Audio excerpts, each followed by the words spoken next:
Hi, time for a look at the astrology as we go through this weekend. Friday the 7th of May 2021 through to Sunday the 9th of May. And it's a time of new beginnings really, because the moon is actually in Pisces as I'm recording this. Chances are, if you're in the States and Canada watching particularly, the moon is actually going to be in Aries and the cycle is starting again as you watch this, because that's going to be 4:52 a.m. Pacific, 7:52 a.m. Eastern, actually 12:52 p.m. just into the UK afternoon. We get the Aries moon, and then you get that ram-like energy pushing things forward and making things happen. But it's been a lovely compassionate time with the moon in Pisces, actually. A real good week for just bringing change about. The last couple of weeks have been pretty good for change, and actually as part of that general change influence, it's continuing, because right now the north node of the moon is in Gemini, and will be in Gemini right through the weekend.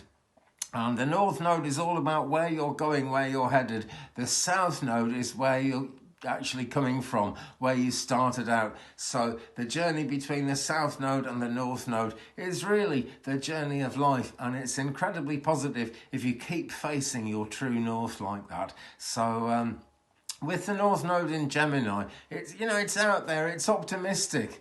It's the twins, so it can go in either direction. But generally speaking, it is optimistic. Anyway, so we've got a Pisces moon about to enter Aries. Maybe she's in Aries already, wherever you are in the world, my friend. And let's just see. She is actually waning at the moment, so the energy's going down. We are well into the last quarter. There's a new moon coming up on the 11th of May, which is just a few days away from now. We'll talk more about that on Sunday, because that's the energy of next week, really. Right now the moon is 16.8%, so we're very focused on it. It's kind of introspective, but that's no bad thing.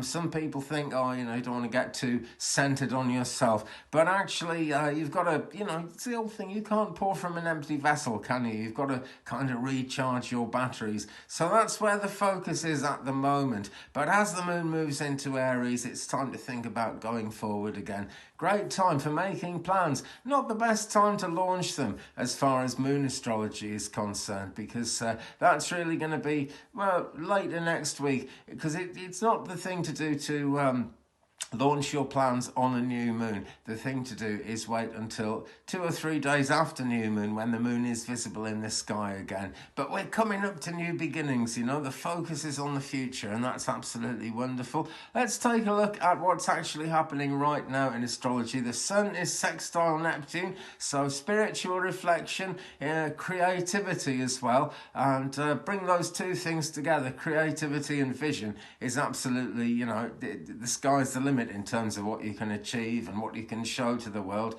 It's also a good time for voluntary actions, people just kind of wanting to do things. And as we're starting out in Pisces, that's likely to be very positive too. The moon herself, void in Pisces right this minute, but I've explained about all that, haven't I? There's not much you can do with a void of course moon. Every sign has its own slightly different characteristics for the void of course moon, but generally speaking, it's not a time when new things come into being, and it's not a time to do anything that attracts any new action into your life. That's pretty crucial. So Mercury then trine Saturn, that's a nice kind of gentle aspect, I suppose I'd say, as a trine. Great time for careful negotiations. If you're willing to be careful how you negotiate things, this is the time to be doing it. Patience is needed to really get things to anywhere near completion, I suppose. And if you're in charge of something, if you're an authority figure, you might have to suddenly decide something fairly quickly, and you might have to communicate quite seriously, because Mercury is all about communication.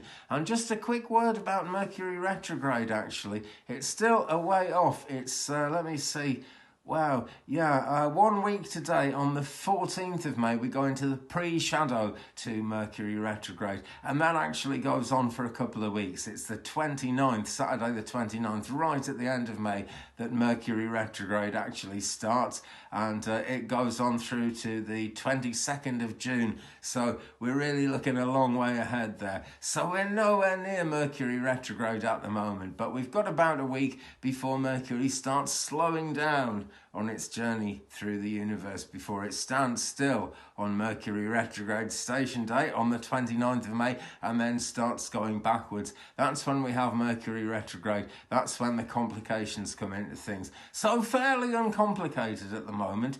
Venus is square Jupiter.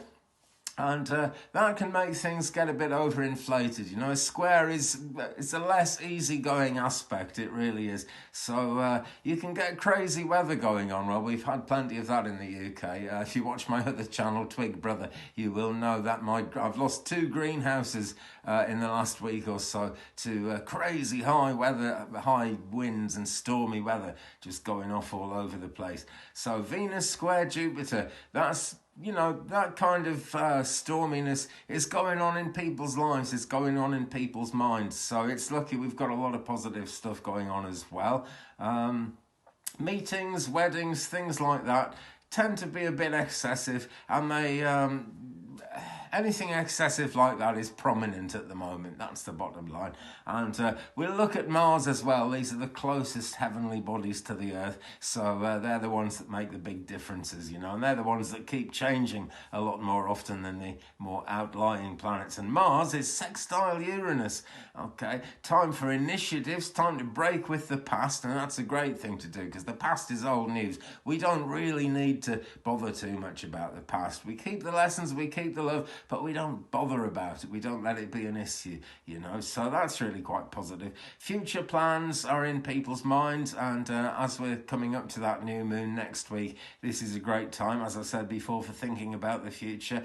And you know, it's a time of firsts, you know, individual self-expression, people coming out of left field maybe with ideas that might seem crazy to us. With ideas that might work, you never know. But it's a very open-minded time. It really is, especially as the North Node of the Moon is in Gemini, of course. So there we go, friends. I'll be back on Sunday with a look at the week ahead. Thanks very much for watching this one. I hope you have a fantastic weekend wherever you are. Thumbs up, please, if you've enjoyed this. Hit the subscribe button as well, because there's more stuff coming up all the time. We'll talk in depth about Mercury retrograde. I'll make a special video about that because it's kind of well worth doing. Never worry about Mercury retrograde, by the way. It's there to teach us lessons. It's actually quite positive in very many ways. Meanwhile, have a great weekend, and I'll see you again on Sunday. Take good care of yourselves. Be good to each other. Love and light to you. Peace.